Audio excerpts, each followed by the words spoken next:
Discursos sobre las mitas de América. ¿Cómo están, amigos y amigas? Les saluda Cristian y hoy vamos a hablar del discurso sobre la abolición de las mitas de América.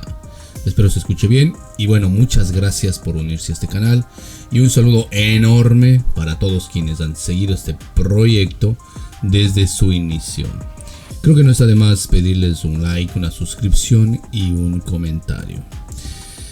Así que hoy vamos a hacer un resumen de este libro, que fue un discurso dicho por el señor José Joaquín de Olmedo en las Cortes de Cádiz en el año 1812. Veremos también cuál es la importancia de este discurso para la abolición de las mitas en América y sobre todo el peso que tuvo esta intervención en la época. La biografía del señor Olmedo lo dejamos para otro video, ya que su vida y su obra es muy grande como para resumirlo en unos cuantos minutos. Pero antes de entrar a analizar el libro y hacer el resumen, creo que es importante conocer el contexto histórico donde se dio esta intervención. Vamos a ver. Las Cortes de Cádiz también fueron conocidas como las Cortes Generales y Extraordinarias de la Nación. Un nombre un poquito largo, pero bueno. Fue una asamblea política que tuvo lugar en la ciudad de Cádiz, España, entre los años 1810 y 1814. La época en la que se desarrolló las Cortes de Cádiz fue muy convulsa. España se encontraba bajo el dominio del emperador francés Napoleón Bonaparte, quien había invadido ese país en 1808 y colocado en el trono a su hermano José Bonaparte. Obviamente esta situación generó un profundo malestar en la sociedad española y dio lugar a la formación de juntas provinciales que se oponían al gobierno francés. Así, en medio de la resistencia contra la ocupación francesa, se convocaron las Cortes de Cádiz, con el objetivo de redactar una constitución que estableciera un nuevo orden político y social para España. Estas Cortes estaban formadas por diputados elegidos por sufragio universal masculino, lo que supuso una gran novedad en aquel momento, ya que era la primera vez que se convocaba una asamblea de estas características en España. Las Cortes de Cádiz dieron como resultado importantes reformas políticas y sociales, desempeñando un papel fundamental en la configuración de la España moderna. Una de ellas, y la más destacada, fue la promulgación de la Constitución de 1812, también conocida como la Pepa, por ser la primera constitución de ese país. Esta constitución establecía derechos y libertades a los ciudadanos, así como la separación de poderes y, muy importante, la soberanía nacional. Además, en España se abolió los señoríos y la Inquisición. Adicional a esto, se estableció la igualdad ante la ley y la libertad de imprenta. Esta constitución tuvo un impacto significativo en la historia de España y otros países de Latinoamérica. Entre otras cosas, para nuestra región se dio la abolición de las mitas para los indios. Por otro lado, sentaron las bases para el desarrollo del constitucionalismo. Sin embargo, las Cortes de Cádiz y su constitución no estuvieron exentas de polémicas y enfrentamientos políticos. Tras la derrota de Napoleón y la restauración del absolutismo en España en 1814, la Constitución de 1812 fue derogada y las reformas llevadas a cabo en las Cortes de Cádiz fueron desconocidas por el señor Fernando VII. La promulgación de una constitución avanzada para su época ayudó al desarrollo posterior del sistema político. Su influencia se extendió a otros países de Latinoamérica que también lucharon por su independencia y se inspiraron en estos ideales. Bueno, este sería el contexto en el que se dio el discurso del señor Olmedo. Veamos ahora una descripción del libro. Señores, y dentro de este evento histórico se dio el discurso sobre las mitas de América del señor José Joaquín de Olmedo y es el que vamos a ver en este video. Es un libro pequeño dividido en 3 partes que incluye un prólogo hecho por el señor Vicente Rocafuerte. La primera parte es la intervención del señor Olmedo, donde da a conocer todos los males que significa tener una institución como esta en las Américas. Hablo de las mitas. La fecha en la que se realizó esta intervención fue el 12 de agosto de 1812. Luego de esto pasamos a la segunda parte, que se dio el día 21 de octubre de 1812, y es aquí donde Olmedo trae consigo un manuscrito que tratará los mismos puntos ya dichos en la primera intervención, pero esta vez lo hace de una forma más concreta, directa y ordenada. Llega a tratar 15 puntos que muestran la cruda realidad en la que viven los indios, dejando así a las cortes convencidas de que las mitas son un mal para las sociedades indígenas. En la tercera parte de este libro está la respuesta de las cortes a la petición de abolir las mitas en América. Esta respuesta también viene dada en 8 puntos y es leída el 9 de noviembre de 1812. Pero, ¿de qué trata este discurso como tal? Ahora sí, vamos a ver. Y empezamos con la primera parte del libro. En el discurso sobre las mitas de América, Olmedo expone en sus primeras páginas el origen de los prejuicios y engaños, de cómo los indios fueron llevados al sometimiento y a la dureza de las mitas. En la página 10, por ejemplo, dice Olmedo: desde el principio del descubrimiento se introdujo la costumbre de encomendar un cierto número de indios a los descubridores, con el pretexto de que los defendieran, protegiesen, enseñasen y civilizasen. Un principio que podía ser visto de buena manera, pero que en la práctica no deja de ser más que un discurso engañoso que fue utilizado para el sometimiento de los indígenas. Y como vemos, desde antaño ofrecían maravillas, pero llegando a la práctica es todo lo contrario. En la siguiente, página 11, por ejemplo, dice Olmedo: de esta manera nacieron males y abusos tantos y tan graves que no pueden referirse sin indignación. Sigue: en esta época nació la opinión tan largamente difundida de la ineptitud, la ineficacia y la pereza de los indios. Remata diciendo: de aquí provienen los repartimientos de indios para todo que se conoce con el nombre de mita, así como a los que le sirven con el nombre de mitayos. ¿No les parece familiar este comportamiento de hace más de 200 años? Digo familiar porque hoy la forma ha cambiado, pero el fondo es el mismo: mantener sometido a los pueblos. Y de estas prácticas han quedado muchos de los prejuicios que están impregnados en nuestra sociedad hasta el día de hoy. Como ven, Olmedo empieza su discurso exponiendo la base misma de los males de la mita para que a las cortes no les quede dudas de que en América hay una institución que, en lugar de traer beneficios a sus pobladores, lo que hace es implementar un régimen de injusticia y explotación para sus habitantes.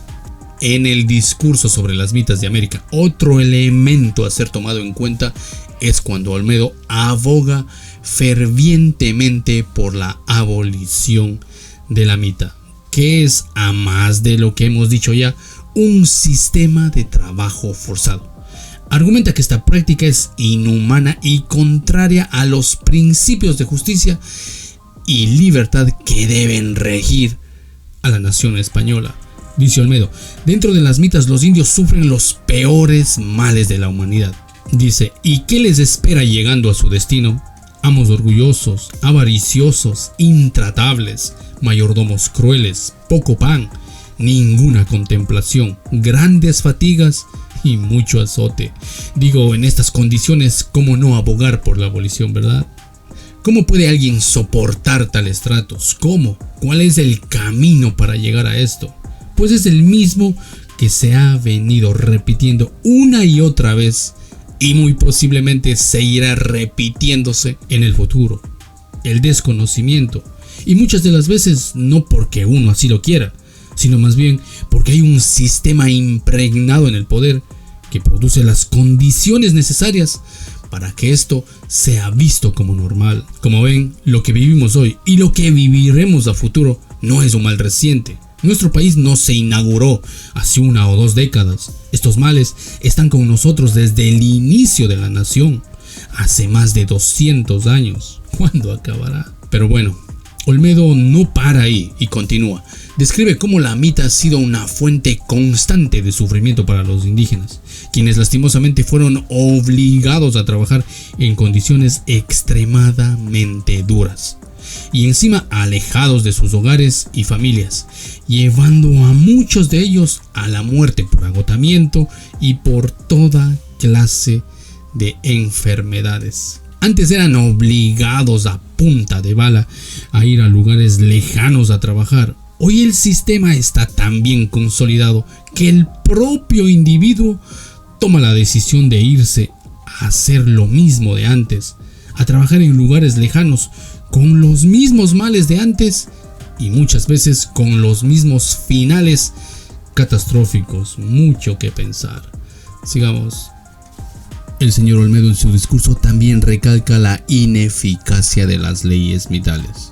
Olmedo dice que aunque existan leyes destinadas a regular y humanizar la mita, estas han sido y serán insuficientes, y en muchos casos ineficaces. Dice Olmedo, las leyes, a pesar de su espíritu de protección, no han logrado eliminar los abusos inherentes al sistema de la mita. En la página 18 y 19, Olmedo habla sobre la poca eficacia de las leyes mitales y subraya eufóricamente con una frase lapidaria que dice: y cuando habla el interés, callan las leyes. Impresionante, definitivamente. Olmedo no parece estar solo describiendo su época, también está describiendo la nuestra.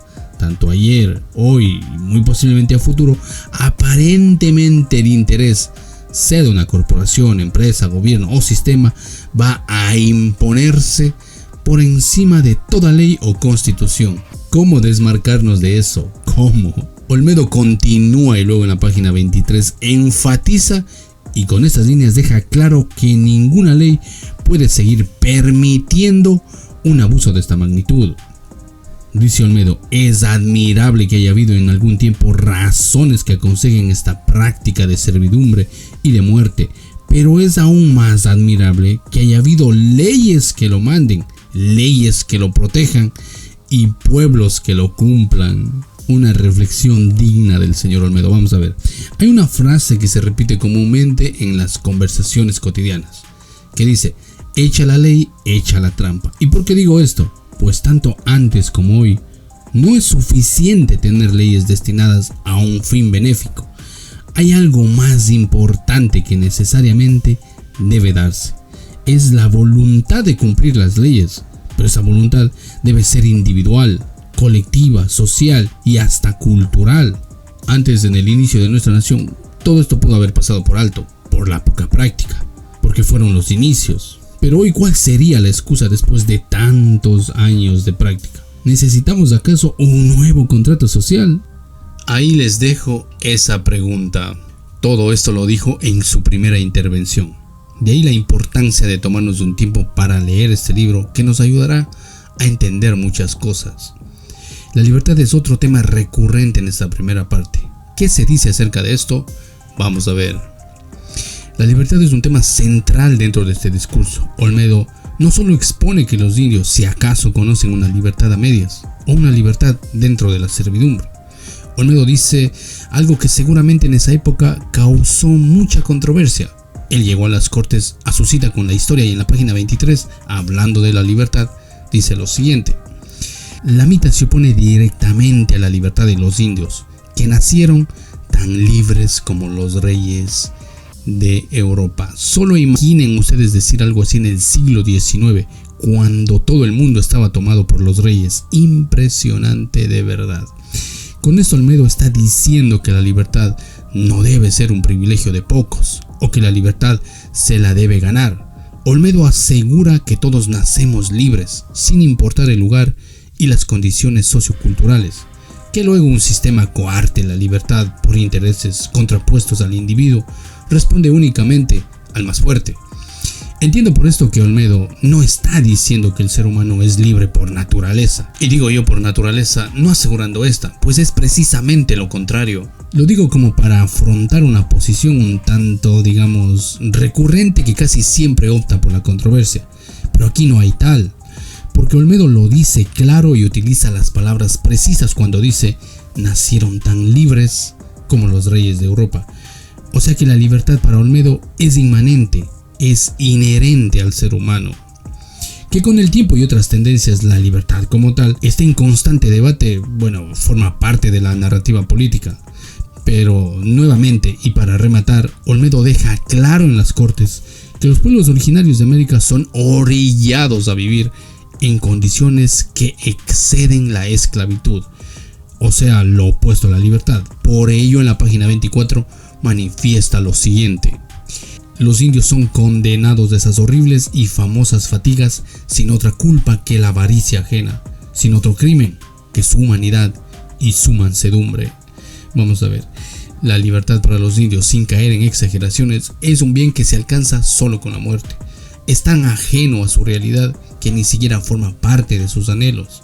Es ahí cuando este discurso toma más importancia, pues pone a debatir en la opinión pública lo que se vive en América en esos tiempos tan duros de la historia.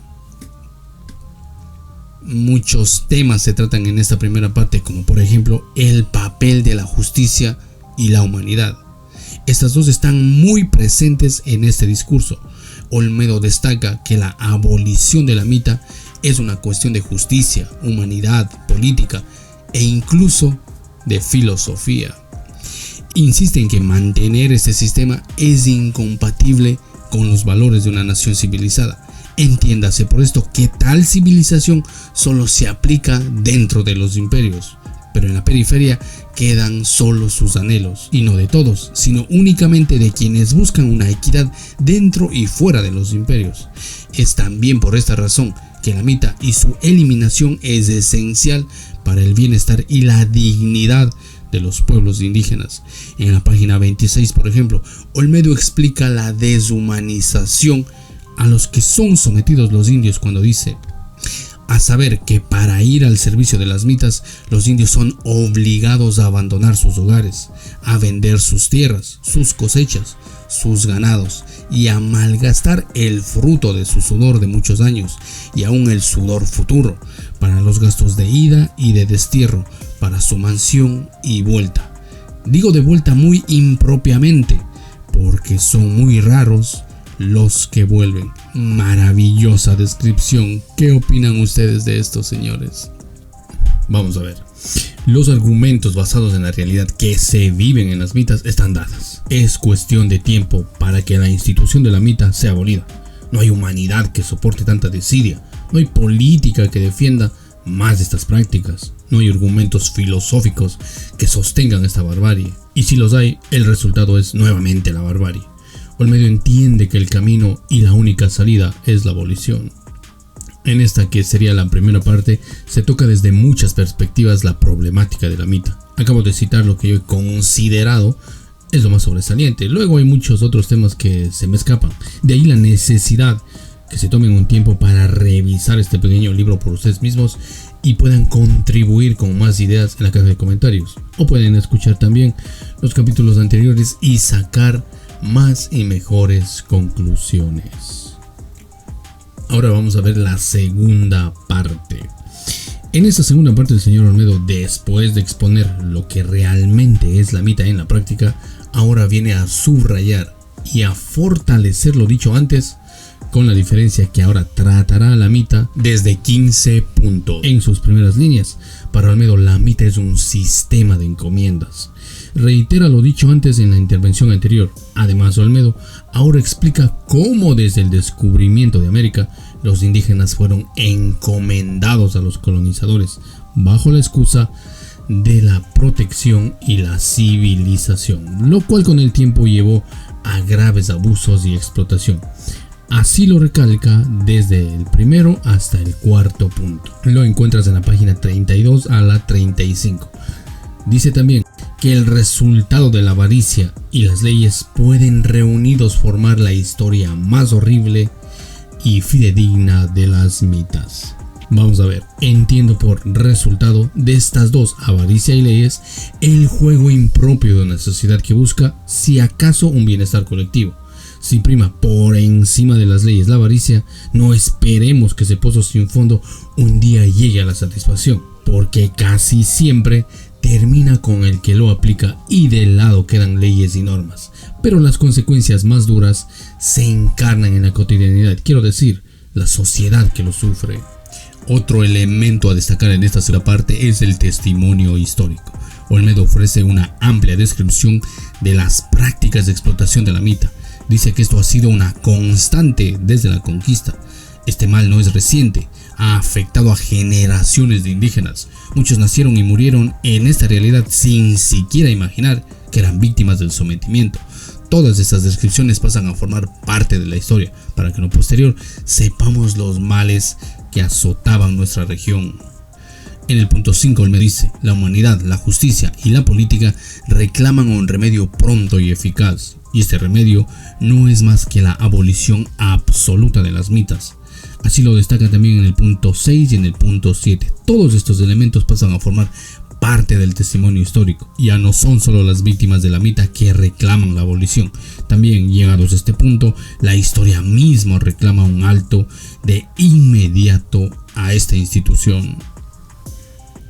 El señor Olmedo también analiza el impacto económico y señala que la mita ha tenido un impacto negativo no solo en los indígenas, sino también en el desarrollo económico y social de América. Este impacto ha perpetuado un sistema de desigualdad y miseria. Dice Olmedo en el punto 8 que la mita también arruinó la industria y la agricultura americana, por ende a la economía, lo cual es otro problema adicional para los indios. Al no tener sus tierras y un capital, eso contribuye a prolongar aún más su miseria. Este destrozo de la economía, dice Olmedo, los arruina de forma directa e indirecta. Habla de los indios. De forma directa, Olmedo sostiene que la mita es un monstruo que devora millares de víctimas humanas anuales. Estas víctimas obviamente son los indios, y de forma indirecta por reducir a los indios a la esclavitud. Esto ha sofocado la posibilidad de multiplicar a la población de las Américas. Entiéndase como resultado de tierras sin población, la absoluta ruina de una región rica en recursos naturales. Al ser cada día menos en términos de población, eso impide el desarrollo del comercio, de la sociedad toda. Un punto más para la abolición. Por otro lado, Olmedo en el punto 9 dice que no por abolir las mitas se van a acabar las minas, sino más bien que esta abolición ayudará a los mineros a encontrar nuevas formas de trato a los jornaleros, más justa, digna y equitativa. Vamos a ver. Olmedo dice que las mitas per se no son malas, sino la forma en la que son llevadas. De esta manera, al abolirlas, se dará paso a una nueva forma de extradición, con buenos salarios, que ya no se les pague solo con licor, con horarios definidos de trabajo, así evitar que los indios mueran por las excesivas jornadas de trabajo, con mayor seguridad, que se les dote de los implementos necesarios para realizar su trabajo, ya sea esta herramientas, ropas, accesorios, así dar paso a una forma más humana y justa en las condiciones laborales. Del punto 9 se podría decir muchas cosas, pero ¿cuál sería su opinión? Los leo en los comentarios. Sigamos. Un clamor por el cambio es evidente en los últimos puntos de esta segunda parte. Este clamor es visible desde el punto 10 al 14. Por ejemplo, en el punto 13, Olmedo dice: ya es tiempo pues de quitar a los indios los hábitos serviles que han contraído en tan humilde y baja servidumbre. Con esta frase se recalca una vez más que la mita no es otra cosa que una institución que ha deshumanizado a la población de las Américas.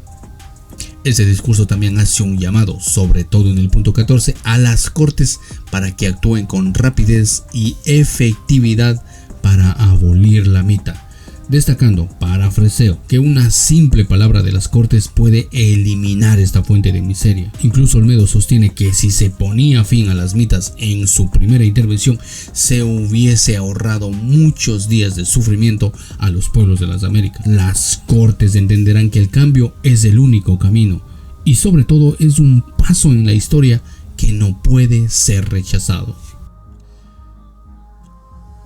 Asimismo, el señor Olmedo en el último punto avisora un futuro de justicia. Concluye con, desde su perspectiva, después de haber cumplido con exponer a la mita y toda su problemática, una visión de un futuro más justo y humano, donde los indios puedan vivir libres de la opresión y contribuir de manera plena y digna a la sociedad. Dice Olmedo: esperando yo por mi parte que esta buena causa ganará por la humanidad y justificación de los legisladores todo lo que haya podido perder por la debilidad y pocos talentos de sus patronos.